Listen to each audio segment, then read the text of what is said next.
गुरुर्ब्रह्मा गुरुर्विष्णु गुरुर्देवो महेश्वरः गुरुर्साक्षात् परब्रह्म तस्मै श्री गुरुवे नमः। ओं गजाननं भूतगणाधिसेवितं कपितजम्बुफलचारुभक्षणं उमासुतं सौविनाशकारकं नमामि विघ्नेश्वरपादपङ्कजं। सच्चिदानन्दरूपाय विश्वोत्पत्त्यादिहेतवे तापत्रे विनाशाय श्रीकृष्णाय वयं नमः। अब हम आपको श्रीमद्भागवत महापुराण की 10वें स्कंद में 47वां अध्याय सुनाएंगे। उद्धव तथा गोपियों की बातचीत और भ्रमर गीत के बारे में। सो आप मन को एकाग्र करते हुए ध्यानपूर्वक सुनेंगे और धर्म लाभ प्राप्त करेंगे। श्री सुखदेव जी कहते हैं कि परीक्षित, गोपियों ने देखा कि श्री कृष्ण के सेवक उद्धव जी की आकृति और वेशभूषा श्री कृष्ण से मिलती जुलती है। घुटनों तक लंबी लंबी भुजाएं हैं, नूतन कमल दल के समान कोमल नेत्र हैं, शरीर पर पीतांबर धारण किए हुए हैं, गले में कमल पुष्पों की माला है, कानों में मणि जड़ित कुंडल झलक रहे हैं और मुखारविंद अत्यंत प्रफुल्लित है। पवित्र मुस्कान वाली गोपियों ने आपस में कहा, ये पुरुष देखने में तो बहुत ही सुंदर है, परंतु यह है कौन, कहाँ से आया है, किसका दूत है, इसने श्री कृष्ण जैसी वेशभूषा क्यों धारण कर रखी है। सब की सब गोपियाँ उनका परिचय प्राप्त करने के लिए अत्यंत उत्सुक हो गई और उनमें से बहुत सी पवित्र कीर्ति भगवान श्री कृष्ण के चरण कमलों के आश्रित तथा उनके सेवक सखा उद्धव जी को चारों ओर से घेर कर खड़ी हो गई। जब उन्हें मालूम हुआ कि ये तो रमा रमण भगवान श्री कृष्ण का संदेश लेकर के आए हैं, तब उन्होंने विनय से झुककर शैलज हास्य चितवन और मधुरवाणी आदि से उद्धव जी का अत्यंत सत्कार किया तथा एकांत में आसन पर बैठाकर वे उनसे इस प्रकार कहने लगी, उद्धव जी, हम जानते कि आप यदुनाथ के पार्षद हैं, उन्हीं का संदेश लेकर यहाँ पधारे हैं। आपके स्वामी ने अपने माता पिता को सुख देने के लिए आपको यहाँ भेजा है, अन्यथा हमें तो अब इस नंदगांव में गौओं के रहने की जगह में उनके स्मरण करने योग्य कोई भी वस्तु दिखाई नहीं पड़ती। माता पिता आदि सगे संबंधियों का स्नेह बंधन तो बड़े बड़े ऋषि मुनि भी बड़ी कठिनाई से छोड़ पाते हैं। दूसरों के साथ जो प्रेम संबंध का स्वांग किया जाता है वह तो किसी न किसी स्वार्थ के लिए ही होता है। भौरों का पुष्पों से और पुरुषों का स्त्रियों से ऐसा ही स्वार्थ का प्रेम संबंध होता है। जब वेश्या समझती है कि अब मेरे यहाँ आने वाले के पास धन नहीं है, तब उसे वह धत्ता बता देती है। जब प्रजा देखती है कि ये राजा हमारी रक्षा नहीं कर सकता, तब वह उसका साथ छोड़ देती है। अध्ययन समाप्त हो जाने पर कितने शिष्य अपने आचार्यों की सेवा करते हैं। यज्ञ की दक्षिणा मिली कि ऋत्विज लोग चलते बने। जब वृक्ष पर फल नहीं रहते, तब पक्षीगण वहाँ से बिना कुछ सोचे समझे उड़ जाते हैं। भोजन कर लेने के बाद अतिथि लोग ही गृहस्थ की ओर कब देखते हैं। वन में आग लगी कि पशु पक्षी भाग खड़े हुए। चाहे स्त्री के हृदय में कितना भी अनुराग हो, जार पुरुष अपना काम बना लेने के बाद उलट कर भी तो नहीं देखता। परीक्षित, गोपियों के मन, वाणी और शरीर श्री कृष्ण में ही तल्लीन थे। जब भगवान श्री कृष्ण के दूत बनकर उद्धव जी ब्रज में आए, तब वे उनसे इस प्रकार कहते कहते ये भूल गए कि कौन सी बात किस तरह किसके सामने कहनी चाहिए। भगवान श्री कृष्ण ने बचपन से लेकर किशोर अवस्था तक जितनी भी लीलाएं की थी, उन सब की याद कर करके गोपियाँ उनका गान करने लगी। वे आत्म विस्मृत होकर स्त्री सुलभ लज्जा को भी भूल गई और फूट फूट करके रोने लगी।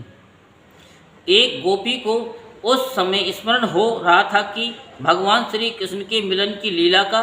उसी समय उसने देखा कि पास ही एक घोड़ा गुनगुना रहा है। उसने ऐसा समझा मानो मुझे रूठी हुई समझकर श्री कृष्ण ने मनाने के लिए दूत भेजा हो। वह गोपी भोरे से इस प्रकार कहने लगी। गोपी ने कहा कि रे मधुप, तू कपटी का सखा है, इसलिए तू भी कपटी है। तो हमारे पैरों को मत छू, झूठे प्रणाम करके हमसे अनन्य विनय मत कर। हम देख रही हैं कि श्री कृष्ण की जो बनमाला हमारी सोतों के वक्ष स्थल के स्पर्श से मसली हुई हैं, उसका पीला पीला कुमकुम तेरी मूँछों पर भी लगा हुआ है। तू स्वयं भी तो किसी कुसुम से प्रेम नहीं करता, यहाँ से वहाँ उड़ा करता है। जैसे तेरे स्वामी वैसा ही तू। मधुपति श्री कृष्ण मथुरा की माननी नायकों को मनाया करे। उनका वह कुम रूप कृपा प्रसाद जो यदुवंशियों की सभा में उपहास करने योग्य है, अपने ही पास रखें। उसे तेरे द्वारा यहाँ भेजने की क्या आवश्यकता है? जैसा तो काला है वैसे ही वे भी काले हैं। तो भी पुष्पों का रस लेकर उड़ जाता है, वैसे ही वे भी निकले। उन्होंने हमें केवल एक बार, हाँ ऐसा लगता है केवल एक बार, अपनी तनिक सी मोहनी और परम मादक अधर सुधा पिलाई थी और फिर हम भोली भाली गोपियों को छोड़कर वे यहाँ से चले गए। पता नहीं सुकुमारी लक्ष्मी उनके चरण कमलों की सेवा कैसे करती रहती हैं। अवश्य ही वे छैल छबीले श्री कृष्ण की चिकनी चुपड़ी बातों में आ गई होंगी। चितचोर ने उनका भी चित्त चुरा लिया होगा। अरे भ्रमर, हम वनवासिनी हैं, हमारे तो घर द्वार भी नहीं हैं, तो हम लोगों के सामने यदुवंश शिरोमणि श्री कृष्ण का बहुत सा गुणगान क्यों कर रहा है? ये सब भला हम लोगों को मनाने के लिए ही तो है, परंतु नहीं, वे हमारे लिए कोई नए नहीं हैं। हमारे लिए तो जाने पहचाने बिल्कुल पुराने हैं। तेरी चापलूसी हमारे पास नहीं चलेगी। तू जा, यहाँ से चला जा, और जिनके साथ सदा विजय रहती है उन श्री कृष्ण की मधुपुरवासिनी सखियों के सामने जाकर उनका गुणगान कर। वे नई हैं, उनकी लीलाएं कम जानती हैं और इस समय वे उनकी प्यारी है। उनके हृदय की पीड़ा उन्होंने मिटा दी है। वे तेरी प्रार्थना स्वीकार करेंगी तो चापलूसी से प्रसन्न होकर तुझे मुँह मांगी वस्तु देंगी। भोरे वे हमारे लिए छटपटा रहे हैं, ऐसा तू क्यों कहता है? उनकी कपट भरी मनोहर मुस्कान और बाहों के इशारे से जो बस में न हो जाए, उनके पास दौड़ी न आवे, ऐसी कौन सी स्त्रियां हैं? अरे अनजान, स्वर्ग में, पाताल में और पृथ्वी में ऐसी एक भी स्त्री नहीं है। औरों की तो बात ही क्या, स्वयं लक्ष्मी जी भी उनके चरण रज की सेवा किया करती हैं। फिर हम श्री कृष्ण के लिए किस गिनती में हैं? परंतु तो उनके पास जाकर कहना कि तुम्हारा नाम तो उत्तम श्लोक है। अच्छे अच्छे लोग तुम्हारी कीर्ति का गान करते हैं, परंतु इसकी सार्थकता तो इसी में है कि तुम दीनों पर दया करो, नहीं तो श्री कृष्ण तुम्हारा उत्तम श्लोक नाम झूठा पड़ जाता है।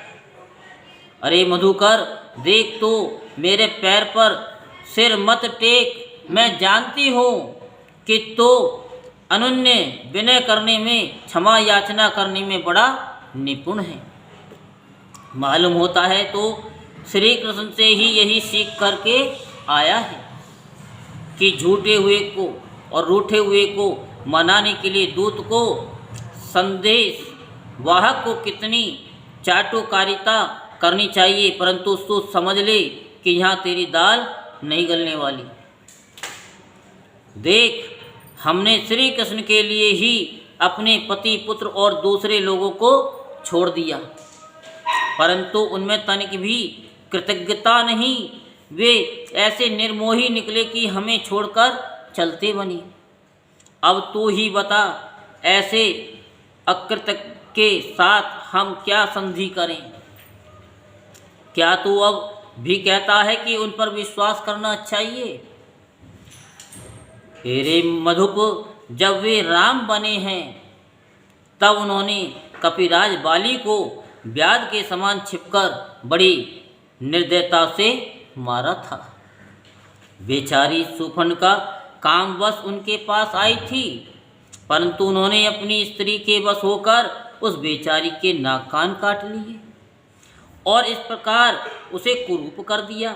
ब्राह्मण के घर वामन के रूप में जन्म लेकर उन्होंने क्या किया?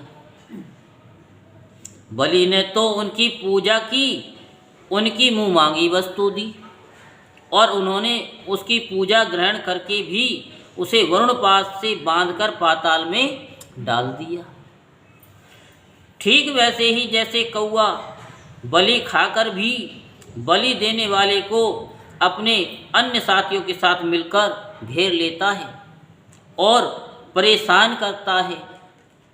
अच्छा, तो अब जाने दे, हमें श्री कृष्ण से क्या? किसी भी काली वस्तु के साथ मित्रता से कोई प्रयोजन नहीं है। परंतु यदि तू ये कहे कि जब ऐसा है तब तुम लोग उनकी चर्चा क्यों करती हो, तो भ्रमर, हम सच कहती हैं, एक बार जिसे उसका चस्का लग जाता है वह उसे छोड़ नहीं सकता। ऐसी दशा में हम चाहने पर भी उनकी चर्चा छोड़ नहीं सकती। श्री कृष्ण की लीला रूप कर्णामृत के एक कण का भी जो रसास्वादन कर लेता है, उनके राग द्वेष सुख दुख आदि सारे द्वंद्व छूट जाते हैं। यहाँ तक कि बहुत से लोग तो अपनी दुख से सनी हुई घर गृहस्थी छोड़कर अकिंचन हो जाते हैं। अपने पास कुछ भी संग्रह परिग्रह नहीं रखते और पक्षियों की तरह चुन चुनकर भीख मांगकर अपना पेट भरते हैं। दीन दुनिया से जाते रहते हैं, फिर भी श्री कृष्ण की लीला कथा छोड़ नहीं पाते। वास्तव में उसका चस्का और उसका रस का और उसके रस का चस्का ऐसा ही है। यही दशा हमारी हो रही है। जैसे कृष्ण सार मृग की पत्नी भोली भाली हरनिया व्याध के सुमधुर गान का विश्वास कर लेती है और उसके जाल में फंसकर मारी जाती है, वैसे ही हम भोली भाली गोपियाँ भी उस छलिया कृष्ण की कपट भरी मीठी मीठी बातों में आकर उन्हें सत्य के समान मान बैठी और उनके नख स्पर्श से होने वाली काम व्याधि का बार बार अनुभव करती रही। इसलिए श्री कृष्ण के दूत भोरे, अब इस विषय में तू और कुछ मत कह। तुझे कहना ही है तो कोई दूसरी बात कह। हमारे प्रियतम के प्यारे सखा, जान पड़ता है कि तुम एक बार उधर जाकर फिर लौट आए हो। अवश्य ही हमारे प्रियतम ने मनाने के लिए तुम्हें भेजा होगा। प्रिय भ्रमर, तुम सब प्रकार से हमारे माननीय हो, कहो तुम्हारी क्या इच्छा है। हमसे जो मांगो सो मांग लो। अच्छा, तुम सच बताओ, क्या हमें वहाँ ले चलना चाहते हो? अजी, उनके पास जाकर लौटना बड़ा कठिन है। हम तो उनके पास जा चुकी है, परंतु तुम हमें वहाँ ले जाकर करोगे क्या? प्यारे भ्रमर, उनके साथ उनके वक्त स्थल पर जो उनकी प्यारी पत्नी लक्ष्मी जी सदा रहती है ना, तब वहाँ हमारा निर्वाह कैसे होगा। अच्छा हमारे प्रियतम के प्यारे दूत मधुकर, हमें ये बतलाओ कि आर्यपुत्र भगवान श्री कृष्ण गुरुकुल से लौटकर मधुपुरी में अब सुख से तो है ना? क्या वे कभी नंद बाबा, यशोदा रानी, यहाँ के घर सगे संबंधी और ग्वाल वालों की भी याद करते हैं? और क्या हम दासियों की भी कोई बात कभी चलाते हैं? प्यारे भ्रमर, हमें ये भी बतलाओ कि कभी वे अपनी अगर के समान दिव्य सुगंध से युक्त भुजा हमारे सिरों पर रखेंगे? क्या हमारे जीवन में कभी ऐसा शुभ अवसर भी आएगा? श्री सुखदेव जी कहते हैं कि परीक्षित, गोपियाँ भगवान श्री कृष्ण के दर्शन के लिए अत्यंत उत्सुक ललायित हो रही थी, उनके लिए तड़प रही थी। उनकी बातें सुनकर उद्धव जी ने उन्हें उनके प्रियतम का संदेश सुनाकर सांत्वना देते हुए इस प्रकार कहा। उद्धव जी ने कहा, अहो गोपियों, तुम कृत्य हो, तुम्हारा जीवन सफल है। देवियों, तुम सारे संसार के लिए पूजनीय हो, क्योंकि तुम लोगों ने इस प्रकार भगवान श्री कृष्ण को अपना हृदय, अपना सर्वस्व समर्पित कर दिया है। दान, व्रत, तप, होम, जप, वेद अध्ययन, ध्यान, धारणा, समाधि और कल्याण के अन्य विविध साधनों के द्वारा भगवान की भक्ति प्राप्त हो, यही प्रयत्न किया जाता है। ये बड़े सौभाग्य की बात है कि तुम लोगों ने पवित्र कीर्ति भगवान श्री कृष्ण के प्रति वही सर्वोत्तम प्रेम भक्ति प्राप्त की है और उसी का आदर्श स्थापित किया है, जो बड़े बड़े ऋषि मुनियों के लिए भी अत्यंत दुर्लभ है।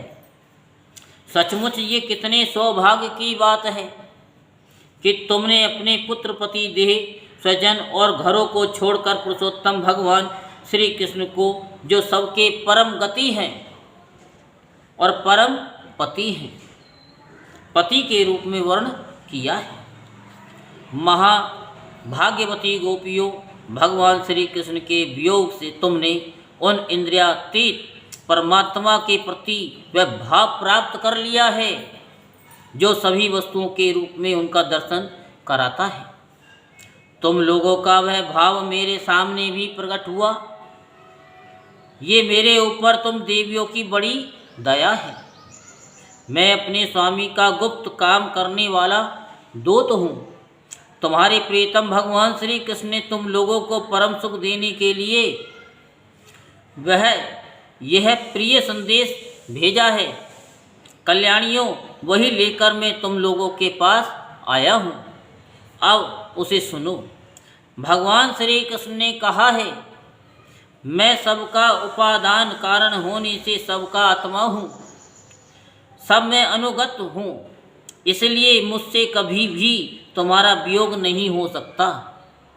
जैसे संसार के सभी भौतिक पदार्थों में आकाश, वायु, अग्नि, जल और पृथ्वी, ये पांचों भूत व्याप्त हैं, इन्हीं से सब वस्तुएं बनी हैं और यही उन वस्तुओं के रूप में हैं।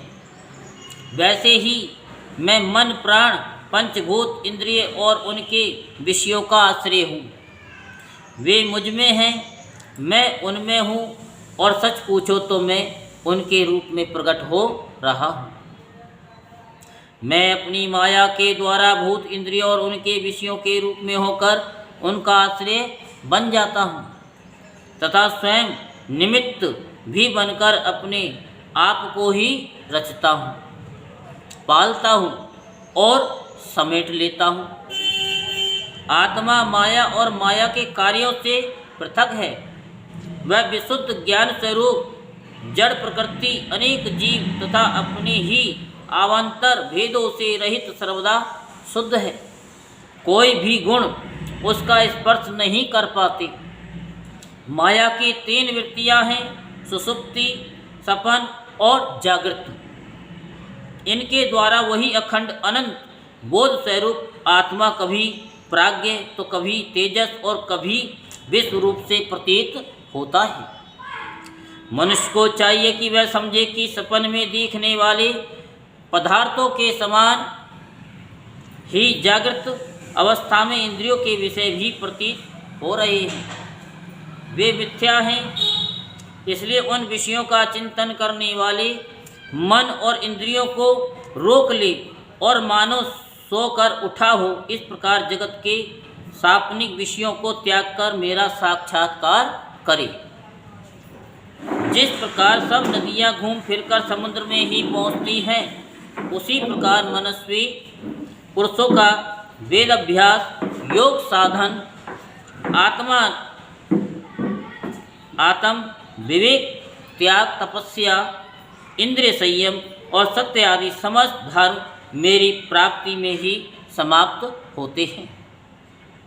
सबका सच्चा फल है मेरा साक्षात्कार, क्योंकि वे सब मन को निरुद्ध करके मेरे पास पहुंचाते हैं। गोपियों, इसमें संदेह नहीं कि मैं तुम्हारे नैनों का ध्रुव तारा हूँ, तुम्हारा जीवन सर्वस्व है, किंतु मैं जो तुमसे इतना दूर रहता हूँ उसका कारण है वह यही कि तुम निरंतर मेरा ध्यान कर सको। शरीर से दूर रहने पर भी मन से तुम मेरी सानिध्य का अनुभव करो, अपना मन मेरे पास रखो, क्योंकि स्त्रियों और अन्य प्रेमियों का चित्त अपने परदेसी प्रियतम में जितना निश्चल भाव में लगा रहता है, उतना आँखों के सामने पास रहने वाले प्रियतम में नहीं लगता। अशेष वृत्तियों से रहित संपूर्ण मन मुझ में लगाकर जब तुम लोग मेरा अनुस्मरण करोगी, तब शीघ्र ही सदा के लिए मुझे प्राप्त हो जाओगी।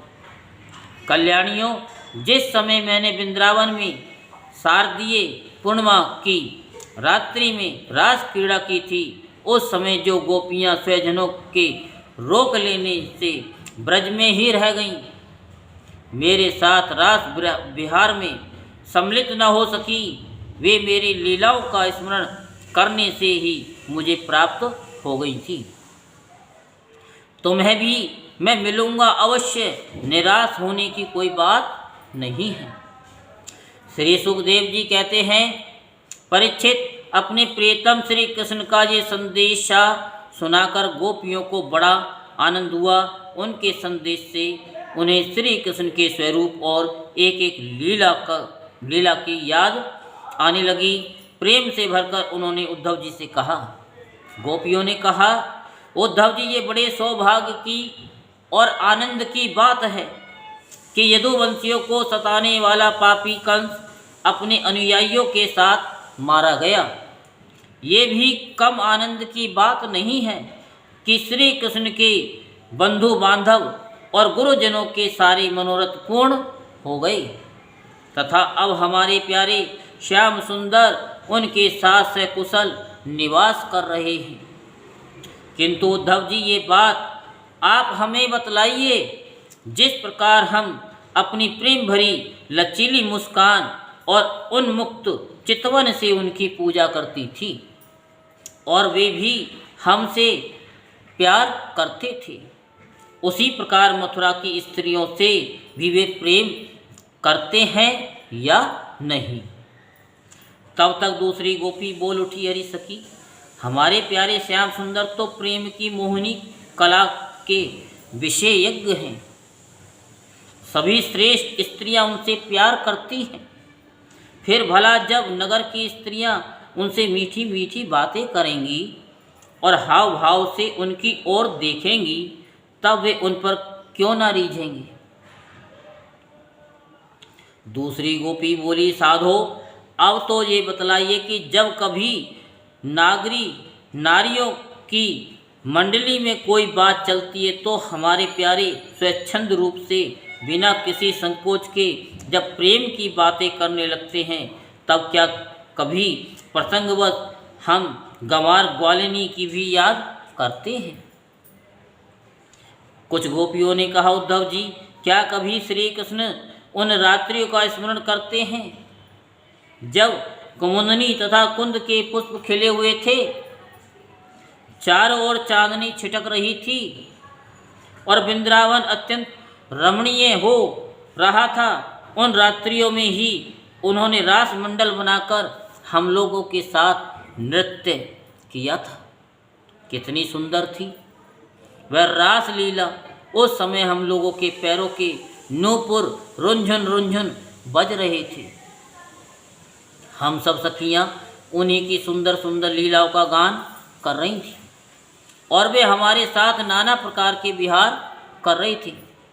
कुछ दूसरी गोपियां बोल उठी, उद्धव जी, हम सब तो उन्हीं के विरह की आग से जल रही हैं। देवराज इंद्र जब जल बरसाकर वन को हरा भरा कर देते हैं, उसी प्रकार क्या कभी श्री कृष्ण भी अपने कर स्पर्श आदि से हमें जीवन दान देने के लिए यहाँ आवेंगे? तब तक एक गोपी ने कहा कि अरे सखी, अब तो उन्होंने शत्रुओं को मारकर राज्य पा लिया है। जिसे देखो वही उनका सुहृद बना फिरता है। अब वे बड़े बड़े नरपतियों की कुमारियों से विवाह करेंगे, उनके साथ आनंद पूर्वक रहेंगे। या हम गवारनियों के पास क्यों आवेंगे? तो गवारन। दूसरी गोपी ने कहा, नहीं सखी, महात्मा श्री कृष्ण तो स्वयं लक्ष्मीपति हैं, उनकी सारी कामनाएं पूर्ण ही हैं। वे कृत्य करते हैं। हम वनवासिनी ग्वालिनों अथवा दूसरी राजकुमारियों से उनका कोई प्रयोजन नहीं है। हम लोगों के बिना उनका कौन सा काम अटक रहा है? देखो, वेश्या होने पर भी पिंगलाना ही ठीक कहा। संसार में किसी की आशा न रखना ही सबसे बड़ा सुख है। संसार में किसी की आशा न रखना ही सबसे बड़ा सुख है। ये बात हम जानती हैं, फिर भी हम भगवान श्री कृष्ण के लौटने की आशा छोड़ने में असमर्थ हैं। उनके शुभागमन की ही आशा ही तो हमारा जीवन है।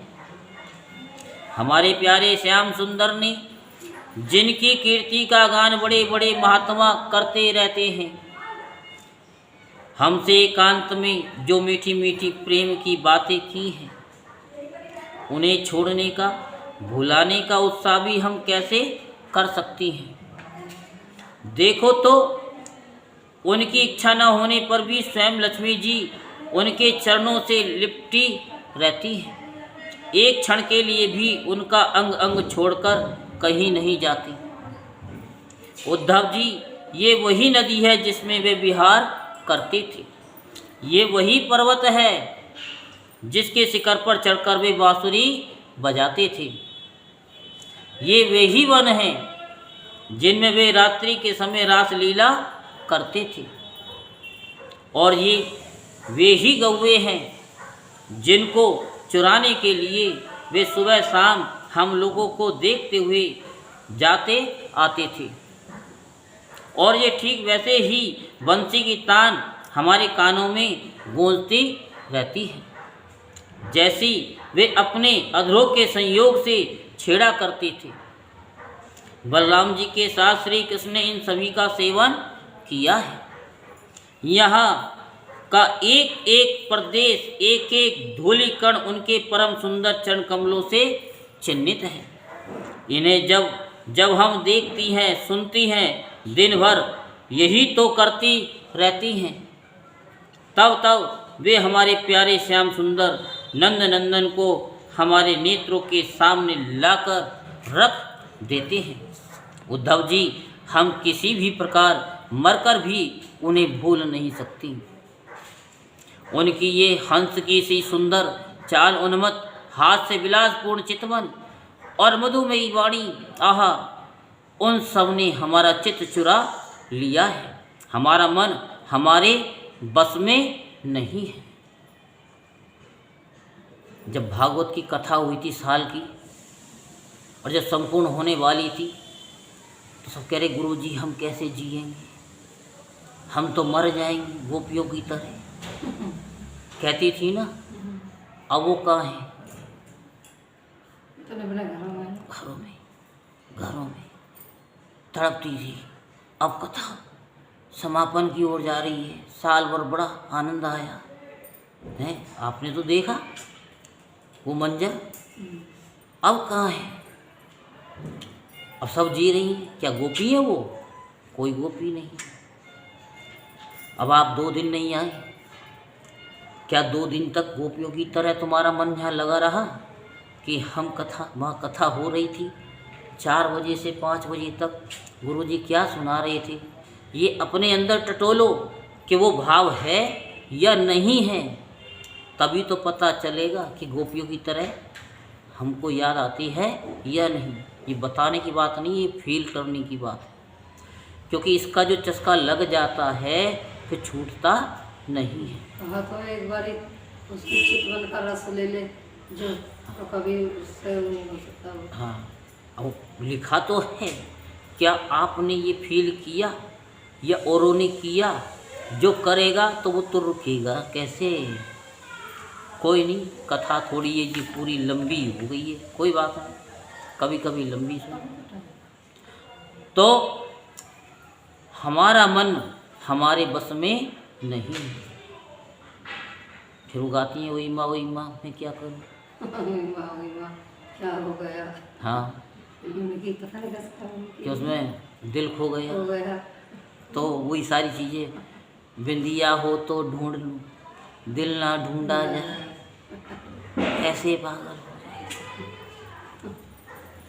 तो वही सारी चीज़, तो कहने में और सुनने में थोड़ा आनंद आता है, क्या उसके बिना रह पाते? नहीं, कभी यही मन में आता है कि जैसे गोपियों ने बताया है, गोपियों ने वो रस पिया है, तो हमारे भी मतलब आंसू भी आ जाते हैं और मन भी ये करता है कि क्या कैसे खींच लेते होंगे अपने चित जब कथाई ही उनकी खींच लेती हैं भक्तों को, तो वो क्या वो करेंगे? वही सारी चीज़ें, उसका रस एक बार मिल जाए बस, बस मिलने वाली बात है। उसी का ही हो जाता।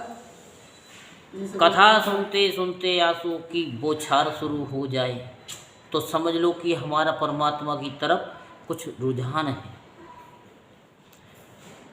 अब हम उन्हें भूले तो किस तरह? हमारे प्यारे श्री कृष्ण, तुम ही हमारे जीवन के स्वामी हो, सर्वस्व हो प्यारे। तुम लक्ष्मी नाथ हो तो क्या हुआ? तुम लक्ष्मी नाथ हो तो क्या हुआ? हमारे लिए तो ब्रज नाथ ही हो, हम ब्रज गोपियों के एकमात्र तुम ही सच्चे स्वामी हो। श्याम सुंदर, तुमने बार बार हमारी व्यथा मिटाई है, हमारे संकट काटे हैं। गोविंद, तुम गौओं से बहुत प्रेम करते हो, क्या हम गौएं नहीं हैं? तुम्हारा ये सारा गोकुल जिसमें ग्वाल बाल माता पिता गौएं और हम गोपियाँ सब कोई हैं, दुख के अपार सागर में डूब रहा है। तुम इसे बचाओ, आओ हमारी रक्षा करो। श्री सुखदेव जी कहते परीक्षित, भगवान श्री कृष्ण का प्रिय संदेश सुनकर गोपियों के विरह की व्यथा शांत हो गई थी। वे इंद्रियातीत भगवान श्री कृष्ण को अपने आत्मा के रूप में सर्वत्र स्थित समझ चुकी थी। अब वे बड़े प्रेम और आदर से उद्धव जी का सत्कार करने लगी। उद्धव जी गोपियों की विरह व्यथा मिटाने के लिए कई महीनों तक वहीं रही। वे भगवान श्री कृष्ण की अनेकों लीलाएं और बातें सुनाकर ब्रजवासियों को आनंदित करते रहते। नंद बाबा की ब्रज में जितने दिनों तक उद्धव जी रहे, उतने दिनों तक भगवान श्री कृष्ण की लीला की चर्चा होते रहने के कारण ब्रजवासियों को ऐसा जान पड़ा कि मानो अभी एक ही क्षण हुआ। भगवान के परम प्रेमी भक्त उद्धव जी कभी नदी तट पर जाते, कभी वनों में विहरते और कभी गिरिराज की घाटियों में विचरते, कभी रंग बिरंगे फूलों से लदे हुए वृक्षों में ही रम जाते। यहाँ भगवान श्री कृष्ण ने कौन सी लीला की? ये पूछ पूछ कर ब्रजवासियों को भगवान श्री कृष्ण और उनकी लीला के स्मरण में तन्मय कर देते। उद्धव जी ने ब्रज में रहकर गोपियों की इस प्रकार की प्रेम विकलता तथा और भी बहुत सी प्रेम चेष्टाएं देखी। उनकी इस प्रकार श्री कृष्ण में तन्मयता देखकर वे प्रेम और आनंद से भर गए। अब वे गोपियों को नमस्कार करते हुए इस प्रकार गान करने लगी।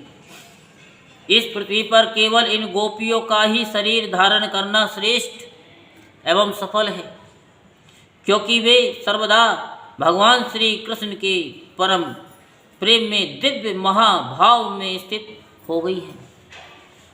प्रेम की ये ऊंची से ऊंची स्थिति संसार के भय से भीत मुमुक्ष जनों के लिए ही नहीं, अपितु बड़े बड़े मुनियों, मुक्त पुरुषों तथा हम भक्तजनों के लिए भी अभी वांछनीय ही है।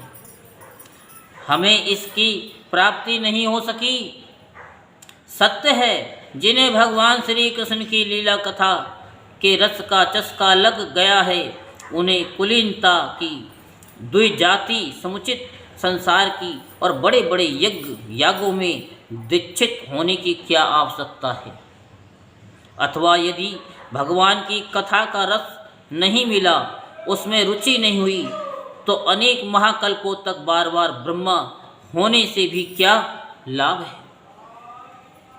कहाँ वे वंचरी आचार ज्ञान और जाति से हीन गांव की गंवार ग्वालिनी, और कहाँ सच्चिदानंद घन भगवान श्री कृष्ण में ये अनन्य प्रेम परम प्रेम।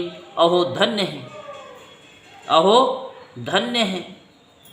इससे सिद्ध होता है कि कोई भगवान के स्वरूप और रहस्य को न जानकर भी उनसे प्रेम करे, उनका भजन करे, तो वे स्वयं अपनी शक्ति से अपनी कृपा से उसका परम कल्याण कर देते हैं। ठीक वैसे ही जैसे कोई अनजान में भी अमृत पी ले, तो वह अपनी वस्तु शक्ति से ही पीने वाले को अमर बना देता है। भगवान श्री कृष्ण ने रासोत्सव के समय इन ब्रजवांगनाओं के गले में वहाँ डाल डालकर इन मनोरथ पूर्ण किए, इनके मनोरथ पूर्ण किए। इन्हें भगवान ने जिस कृपा प्रसाद का वितरण किया, इन्हें जैसा प्रेम दान किया, वैसा भगवान की परम प्रेमवती नित्य संगनी वक्त स्थल पर विराजमान लक्ष्मी जी को भी नहीं प्राप्त हुआ। कमल की सी सुगंध और कांति से मुक्त देवांगनाओं को भी नहीं मिला, फिर दूसरी स्त्रियों की तो बात ही क्या करें। मेरे लिए तो सबसे अच्छी बात यही होगी कि मैं इस वृंदावन धाम में कोई झाड़ी लता पता औषधि जड़ी बूटी ही बन जाऊं। आह, यदि मैं ऐसा बन जाऊं तो मुझे इन ब्रजवांगनाओं की चरण धूलि निरंतर सेवन करने के लिए मिलती रहेगी। इनकी चरण रज में स्नान करके मैं धन्य हो जाऊंगा। धन्य हैं ये गोपियाँ, देखो तो सही, जिनको छोड़ना अत्यंत कठिन है। उन स्वजन संबंधियों तथा लोकवेद की आर्य मर्यादा का परित्याग करके इन्होंने भगवान की पदवी, उनके साथ तन्मयता, उनका परम प्रेम प्राप्त कर लिया। औरों की तो बात ही क्या, भगवत वाणी उनकी निश्वास रूप समस्त श्रुतियाँ उपनिषदें भी अब तक भगवान के परम प्रेम में स्वरूप को ढूंढती ही रहती हैं, प्राप्त नहीं कर पाती। स्वयं लक्ष्मी, स्वयं भगवती लक्ष्मी जी जिनकी पूजा करती रहती हैं, ब्रह्मा शंकर आदि परम समर्थ देवता पूर्ण काम आत्माराम बड़े बड़े योगेश्वर अपने हृदय में जिनका चिंतन करते रहते हैं, भगवान श्री कृष्ण के उन्हीं चरणारविंदों को रासलीला के समय गोपियों ने अपने वक्ष स्थल पर रखा और उनका आलिंगन करके अपने हृदय की जलन विरह व्यथा शांत की। नंद बाबा के ब्रज में रहने वाली गोपनांगनाएं की चरण धूलि को मैं बारंबार प्रणाम करता हूँ, उसे सिर पर चढ़ाता हूँ। इन गोपियों ने भगवान श्री कृष्ण की लीला कथा के संबंध में जो कुछ गान किया है वह तीनों लोकों को पवित्र कर रहा है और सदा सर्वदा पवित्र करता रहेगा। श्री सुखदेव जी कहते, परीक्षित, इस प्रकार कई महीनों तक ब्रज में रहकर उद्धव जी ने अब मथुरा जाने के लिए गोपियों से नंद बाबा और यशोदा मैया से आज्ञा प्राप्त की। ग्वाल वालों से विदा लेकर वहाँ से यात्रा करने के लिए वे रथ पर सवार हुए। जब उनका रथ ब्रज से बाहर निकला तब नंद बाबा आदि गोपगण बहुत सी भेंट की सामग्री लेकर उनके पास आए और आंखों में आंसू भरकर उन्होंने बड़े प्रेम से कहा, उद्धव जी, हम यही चाहते हैं कि हमारे मन की एक एक वृत्ति, एक एक संकल्प श्री कृष्ण के चरण कमलों के ही आश्रित रहे, उन्हीं की सेवा के लिए उठे और उन्हीं में लगी भी रहे। हमारी वाणी नित्य निरंतर उन्हीं के नामों का उच्चारण करती रहे और शरीर उन्हीं को प्रणाम करने की और उन्हीं की आज्ञा पालन और सेवा में लगा रहे। उद्धव जी, हम सच कहते हैं, हमें मोक्ष की इच्छा बिल्कुल भी नहीं है।